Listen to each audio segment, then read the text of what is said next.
Assalamualaikum warahmatullahi wabarakatuh. Alhamdulillah rabbil alamin.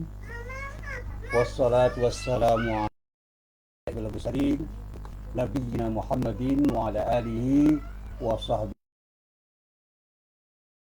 ajma'in, amma ba'd. Yang dirahmati Allah. Alhamdulillah pada sore hari ini kita bisa bertemu lagi. Kita bersama-sama mengkaji hadis-hadis Nabi Muhammad SAW yang telah dikutip oleh Imam An-Nawawi di dalam kitab Riyadhus Shalihin. Insyaallah pada sore hari ini kita akan mengkaji sebuah hadis yang diriwayatkan oleh Imam Bukhari dan dari sahabat Umar bin Abu Salamah.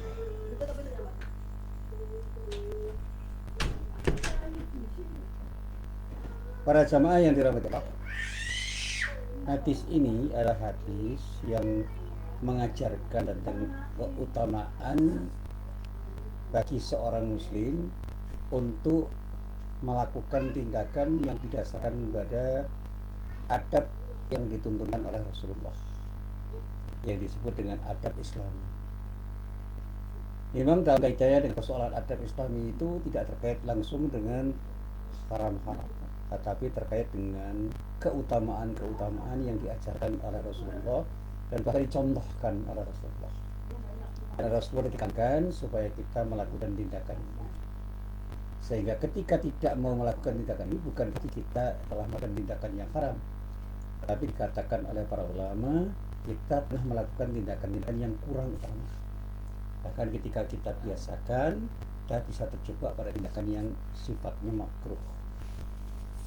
Nah, para jamaah yang dirahmati Allah, terkait dengan keutamaan-keutamaan yang diajarkan oleh Rasulullah ini, memang banyak hal yang menurut banyak orang terlalu sederhana.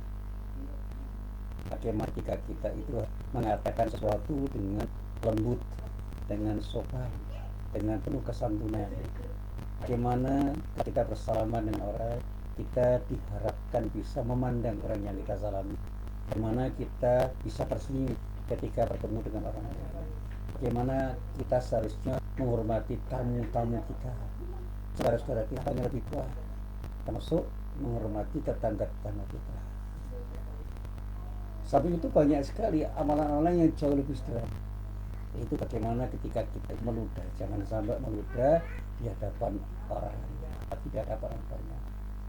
Ketika kita berjalan, berjalanlah dengan sopan, sehingga mengesankan bahwa kita ini adalah orang yang menghormati orang lain.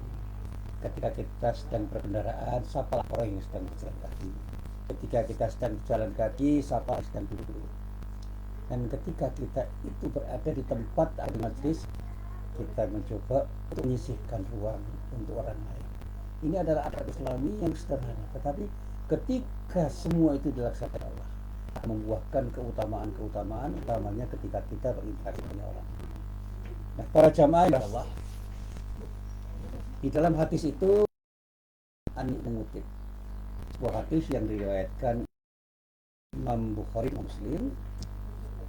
Dan lengkap adalah Wan Hafsin Umar bin Abi Salamah Abdullah bin Abdul Asadi Rabibi Rasulillah sallallahu alaihi wasallam qala kuntu ghulaman fi hijri Rasulillah sallallahu alaihi wasallam wa kanat yadi tatiru bis sahbah wa qala li Rasulullah sallallahu alaihi wasallam ya ghulam samillah wa kul biyaminik wa kul mimma yalik fama zalat tilka ta'mati ba'du, muttafaqun alaih. Para jamaah yang dirahmati Allah, di dalam hadis ini Imam An-Nawawi menyatakan bahwa ada sebuah hadis yang berasal dari Hafs, dan Hafs itu adalah nama yang lengkapnya itu adalah Abu Hafs Umar bin Abi Salamah. Jadi dalam Redaksi tempatnya adalah Imam Nawawi mengatakan bahwa ada sebuah hadis yang berasal dari Abu Hafiz. Abu Hafiz itu nama lengkapnya adalah Umar bin Abu Salamah. Umar bin Abu Salamah. Dan dijuluki dengan Abdullah bin Abdul Asad. Beliau adalah Rabi Rasulullah, anak tiri Rasulullah SAW. Dikatakan bahwa Umar bin Abi Salamah yang terkenal dengan julukan Abu Hafiz atau Abdullah bin Abdul Asad itu menyatakan bahwa semasa kecil dia katakan, aku berada dalam pangkuan Rasulullah. Jadi diceritakan di masa kecil itu dia berada di pangkuan Rasulullah Sallallahu Alaihi Wasallam. Dan aku sering berganti-ganti tangan di dalam memegangi mangkok.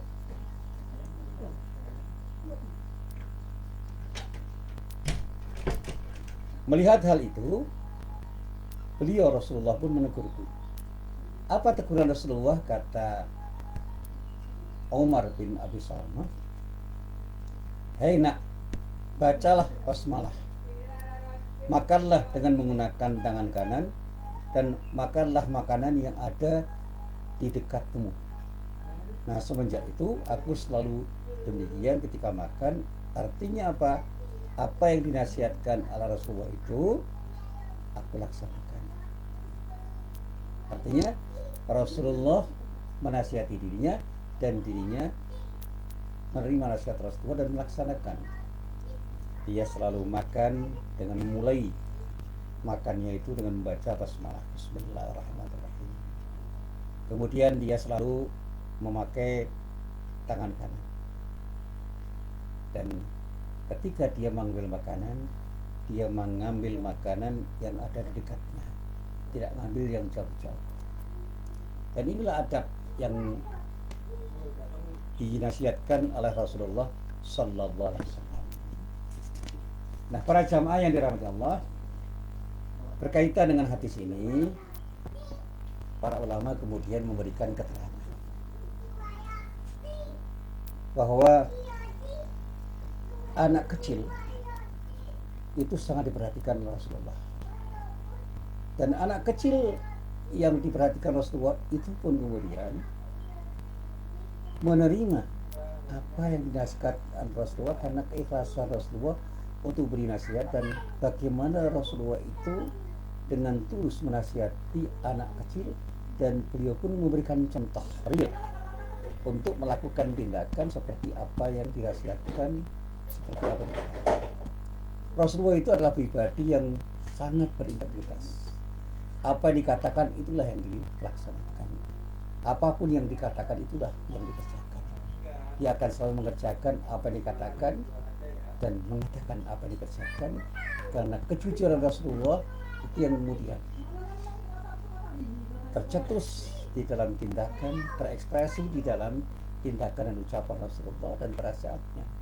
Dari ketulusan hati Rasulullah itu, nasihat-nasihat Rasulullah pun itu mendapatkan respon positif dari banyak orang, termasuk anak kecil yang dikenal dengan nama Umar bin Abi Salamah, yaitu anak tiri Rasulullah SAW. Nah, para jamaah yang dirahmati Allah, nasihat Rasulullah itu memang demikian sekali. Ketika seorang anak kecil yang bernama Umar bin Abi Salamah itu terbiasa untuk makan tanpa basmalah, makan dengan memakangi tangan dengan tangan kanan dan tangan kiri, dan sering berganti-ganti ketika menyuapkan makanan ke mulutnya. Dan bahkan mungkin saja anak kecil itu ingin makan makanan yang enak sehingga yang jauh pun kemudian diraih. oleh anak itu.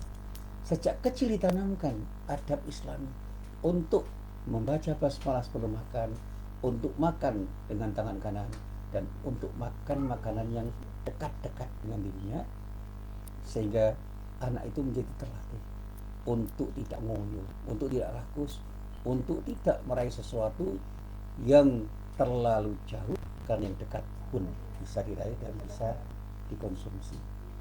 Demikian juga mengusahakan anak kecil untuk makan dengan kanan-kanan itu adalah bagian dari pendisiplinan, yang pada saatnya anak itu berdisiplin dengan makan yang dilakukan dengan tangan kanan, dan bahkan memulainya dengan bacaan basmalah. Seolah-olah tindakan Rasulullah itu sederhana dan nasihat itu sederhana, tapi kalau itu menjadi bagian dari kebiasaan yang terus dilakukan oleh seorang anak, maka anak pun itu akan menikmati kebiasaannya, dan dia akan selalu melakukan tindakan yang terpuji itu di dalam setiap langkahnya, dan dia tidak pernah merasa terpaksa untuk melakukan tindakan itu, sehingga anak itu betul-betul menikmati apa yang baik dan tidak menikmati apa yang kurang baik. Sekali lagi saya katakan, ini adalah adab, ajaran tentang keutamaan, dan bukan ajaran tentang halal dan haram. Tetapi kalau kita bisa melaksanakannya, maka baiknya kita coba, kita laksanakan dan berikan contoh kepada anak-anak kita, agar anak kita itu juga bisa memulai makan dengan membaca basmalah, makan dengan tangan kanan, dan ketika mengambil makanan, mengambil makanan yang lebih dekat dengan diri. Dan pada saatnya anak itu kemudian melakukan tindakan itu terus-menerus, karena apa? Kita terus mengarahkan anak itu menjadi orang yang terbiasa melakukan tindakan yang baik, dan kita juga beri contoh bagi anak itu untuk melakukan tindakan yang terbaik ketika membangun adab Islam ini. Nah, para jamaah yang dirahmati Allah, berkaitan dengan hadis ini, kemudian para ulama mencoba mengambil ibrah, pelajaran yang ada di dalam hadis ini. Memang di dalam hadis ini ada 4 pelajaran penting. Yang pertama, kita diharapkan untuk mendidik anak-anak kita, dan bukan anak kita dalam arti anak kandung kita sendiri, tapi juga anak-anak orang lain. Apalagi ketika kita menjadi guru, kita menjadi pendidik, maka ajarkan kepada anak-anak kita dengan adab-adab Islami, dan bagaimana mereka itu membangun akhlak yang utama dengan proses pembiasaan yang terus-menerus. Di samping itu, kita bimbing mereka dengan nasihat-nasihat dan contoh-contoh konkret, sehingga mereka selalu bisa berbuat sesuatu yang baik dan tidak perbuatan-perbuatan yang tidak baik. Mereka terbiasa melakukan tindakan yang benar dan tidak terbiasa melakukan yang salah. Mereka selalu mengerti arti penting sesuatu yang baik dan meninggalkan sesuatu yang kurang baik. Jadi yang pertama, didiklah anak itu sejak dini untuk membiasakan diri menjadi orang yang terbiasa dengan adab Islami, dan jangan kita didik dengan kebiasaan-kebiasaan yang berseberangan dengan adab-adab Islami.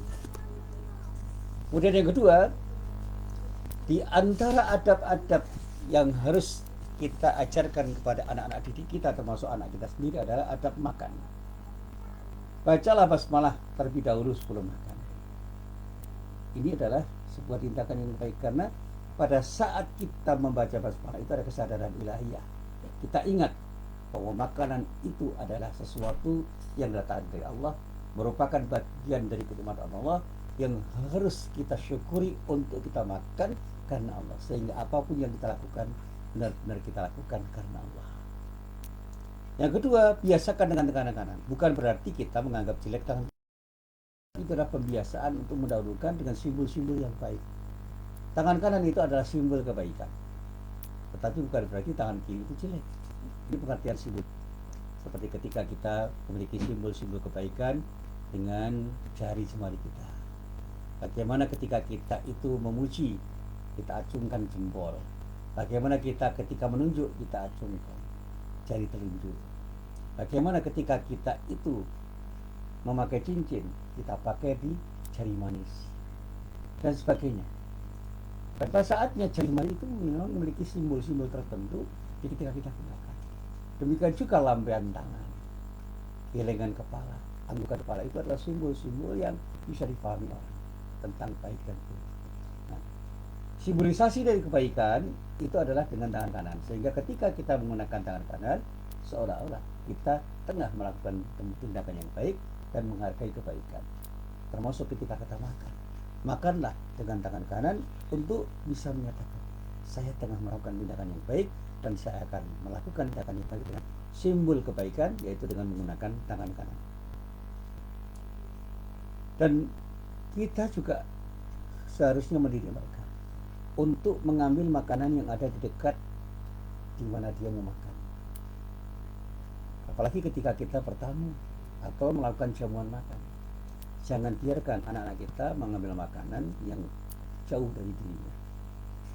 Latihlah mereka untuk mengambil makanan yang ada di sampingnya, di mukanya, yang lebih dekat dengan mereka. Kecuali kalau hal itu berupa sesuatu yang bisa menyalahi adab, misalnya sesuatu yang kurang baik. Para ulama punya kesepakatan bahwa menyelisih adab-adab itu hukumnya adalah makruh, kecuali bila itu berupa misalnya makan ringan, buah-buahan, makanan tutup, atau sesuatu yang dalam budaya kita memang sebaiknya kita makan. Di samping kita itu makan makanan yang memang layak kita makan, maka kita pun akan dianggap memiliki tindakan yang sopan karena mengambil makanan yang memang selayaknya kita ambil. Jadi jauh dekat itu menjadi sangat relatif, karena apa? Kita juga bisa memakan makanan yang memang layak kita makan. Kalau yang dekat-dekat itu adalah makanan-makanan besar yang mungkin sangat mengenyangkan, sementara kita itu hanya memerlukan buah-buahan untuk makanan tambahannya, meskipun jauh ya kita ambil. Jadi jauh dekat itu bukan harga mati, tetapi itu adalah sebuah cara Rasulullah untuk melatih anak untuk tidak rakus, untuk bersikap sopan di hadapan banyak orang, sehingga kesan kesopanan itu menjadikan dirinya dicitrakan sebagai orang baik. Melatih orang bersikap sopan itu ternyata memang tidak mudah, apalagi ketika budaya masyarakat kita itu sangat peduli dengan nilai-nilai kesopanan. Maka kita harus berhati-hati untuk sopan, karena tidak sopan sekali saja mungkin kita akan hidup. Dan ini persoalan muruah, kehati-hatian kita di dalam membangun akhlakul karimah. Dan orang yang menjaga diri untuk tetap berakhlak karimah ialah orang yang benar punya muruah untuk bisa bersikap sesopan mungkin, sebaik mungkin, sesantun mungkin di hadapan orang yang memang harus kita perlakukan dengan nilai-nilai kesopanan yang bisa mereka pahami. Tentu saja di dalam kaitannya dengan persoalan ini kita harus bisa melihat budaya masyarakat setempat, karena apa yang dikatakan di dalam hadis itu bukan harga mati, karena kita harus berhadapan dengan realitas-realitas yang bisa mengubah makna sopan dan santun selama tidak melanggar hal-hal yang memang secara normatif diharamkan oleh Islam. Para jamaah yang dirahmati Allah, kemudian nilai yang ketiga yang bisa kita jadikan sebagai pelajaran dari hadis ini adalah ternyata para sahabat itu sangat patuh terhadap nasihat-nasihat Rasulullah Nabi Muhammad SAW, termasuk dalamnya anak dirinya, istrinya, anak-anaknya, sahabat-sahabatnya, saudara-saudari itu sangat patuh terhadap Rasulullah, sehingga apapun petunjuk-petunjuk Rasulullah dan nasihat Rasulullah selalu didengarkan, dan mereka punya yang tinggi untuk meneladani Rasulullah. Sunnah Rasulullah betul-betul mereka ikuti. Bahkan mereka yang masih kecil pun tergerak untuk mengikuti sunnah Rasulullah terkait dengan adab-adab yang memang sangat sederhana untuk diikuti, tetapi karena itu merupakan keutamaan yang dicontohkan Rasulullah, maka anak kecil pun punya keinginan untuk mengikuti apa yang dikerjakan pada Rasulullah. Nah, kita yang ada di sini di Indonesia ini juga perlu sekali mencoba meneladani apa itu ada apa-apa pelajari, sehingga kita dapat coba untuk mengenai usaha teknologi. Pada saat kita berkembang sesuatu lagi, kita bisa tetap mendapatkan dan budaya setempat itu bisa kita lakukan dengan cara yang salah. Seperti contoh misalnya ketika kita berkata-kata atau melakukan tindakan-tindakan dengan simbol tertentu, mungkin saja simbol-simbol atau perkataan orang Arab itu berbeda dengan simbol-simbol dan perkataan-perkataan yang biasa dikatakan dan dilakukan di negeri kita. Misalnya maaf, ketika orang Arab itu menghormati orang lain, dia bisa memegang jenggotnya seseorang. Dan bahkan kepala itu bukan sesuatu yang tidak baik untuk dipegang, tapi jangan pernah memegang pantat, itu sesuatu yang tidak pantas untuk dikerjakan. Tapi di sini nggak mungkin kita memegang jenggot orang atau memegang kepala orang. Itu dalam bahasa Jawa banyak, termasuk di dalamnya ungkapan-ungkapan dengan kata-kata. Maka budaya masyarakat Arab itu pasti akan sedikit banyak berbeda dengan budaya masyarakat Indonesia, apalagi Jawa. Halusnya orang Jogja dan Solo itu akan berbeda dengan halusnya orang di luar Jogja dan Solo. Sehingga mungkin saja apa dikatakan sopan oleh orang di luar Jogja, oleh orang Jogja kata kurang sopan. Saya pernah bergaul dengan misalnya orang Jawa Timur, ya. Bagi orang Jawa Timur ngomong lugas itu gak ada masalah, tapi bagi orang Jogja itu menjadi sesuatu yang bisa jadi tabu. Maka ketika orang Jawa Timur berada di Yogyakarta, dia harus menyesuaikan diri untuk Jogjani. Dalam bahasa Jawani itu artinya selaras dengan budaya Jogja, dan itu akhlak yang dibangun. Karena apa? Ada faktor budaya yang harus kita jadikan sebagai pertimbangan untuk menerjemahkan nilai-nilai akhlakul karimah itu, utamanya dengan adab-adab Islami yang dianjurkan oleh Rasulullah untuk dikerjakan. Kalau tangan kanan, insya Allah orang Jawa masih mengapresiasi bahwa itu adalah simbol kebaikan. Membaca basmalah itu adalah sebuah ungkapan yang mengambil kebijakan itu. Sehingga apa yang diajarkan Rasulullah, bagaimana kita makan dengan tangan kanan, bagaimana sebelum makan kita membaca basmalah dan mengambil yang dekat-dekat ketika kita makan, itu merupakan sesuatu yang diapresiasi oleh orang Jawa dan umumnya. Sehingga di sini di Jogja pun ajaran yang ada di dalam hadis itu masih bisa dilakukan apa adanya. Tapi di tempat lain mungkin tidak. Saya pernah ditanya seseorang di Eropa kan orang tidak sopan itu hanya dengan tangan kanan atau tangan kiri. Itu budaya mereka. Artinya tidak boleh intervensi sampai jauh. Demikian juga ketika kita itu berada di masyarakat, di mana masyarakat itu mengapresiasi orang yang mengambil makanan lebih jauh karena memang makanan itu lebih pantas untuk diambil. Ada masalah. Jadi ini adalah interpretasi yang perlu kita kembangkan. Artinya ada faktor-faktor budaya yang bisa kita pertimbangkan untuk bisa membaca hadis itu untuk kita maknai dengan pemaknaan yang tepat dalam lingkaran budaya tertentu yang berbeda dengan lingkaran Arab, yang jadi sebab kenapa Rasulullah itu merintahkan sesuatu untuk diikuti. Sekali lagi, ya, saya sering mengatakan al-hukmu yaduru ma'ilati wujudan adaman. Terkait dengan muamalah itu luar biasa kaidahnya. Ilat itu akan sulit, sehingga perubahan hukum itu bisa terjadi karena perubahan ilat. Termasuk ilat itu terkait dengan budaya setempat, di mana ketentuan-ketentuan yang berupa adat Islam itu bisa saja berubah. Tidak persis seperti apa yang disampaikan Rasulullah, karena ada budaya masyarakat setempat yang memang tidak sebagaimana yang bisa kita pahami.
Ya, untuk itu kita menerjemahkan secara tepat.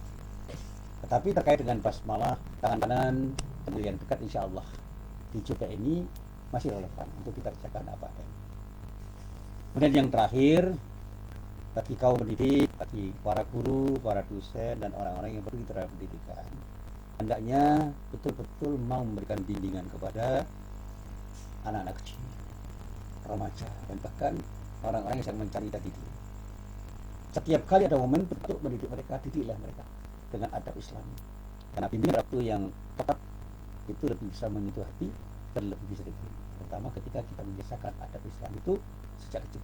Insya Allah mereka pun akan membiasakan dengan adab Islam itu, dan pada saatnya insya Allah mereka akan terbiasa untuk melakukan tindakan sesuai dengan konsep-konsep Islam di dalam membangun adab, dan pada saat insya Allah mereka akan menjadi orang-orang Islam yang tidak hanya bicara tentang, tetapi lebih banyak bicara tentang hal yang substantif, dan pada saat insya Allah mereka akan bisa Islam lebih banyak ketika mereka ingin membangun akhlakul karimah di dalam bermuamalah. Inilah apa yang bisa saya sampaikan. Endingnya saya katakan, mari di dalam bermuamalah, termasuk bermuamalah dengan keluarga, dengan orang tua, dengan anak-anak, dengan siapapun, akhlakul karimah, agar apa yang kita akan mendapatkan apresiasi yang orang, dari hampir semua orang dan bahkan semua orang, dan berasal Islam itu menjadi tawaran yang bisa mengerti untuk mau melakukan tindakan-tindakan seperti apa yang disyariatkan oleh Islam, meskipun mereka tidak tahu apa yang menjadi bagian dari syariat Islam. Tapi ketika kita mau memberikan contoh, dan mereka yang kita beri contoh juga kita nasihati untuk berbuat sesuatu Islam, utama di dalam akhlakul karimah, insya Allah akhlakul karimah yang tawarkan Islam bagian dari budaya kita, dan pada saatnya budaya kita akan terwarnai oleh nilai Islam, utama akhlakul karimah di dalam bermuamalah. Sekali lagi, inilah apa yang saya sampaikan, mudah-mudahan bermanfaat. Billahi taufik wal hidayah. Assalamualaikum warahmatullahi wabarakatuh.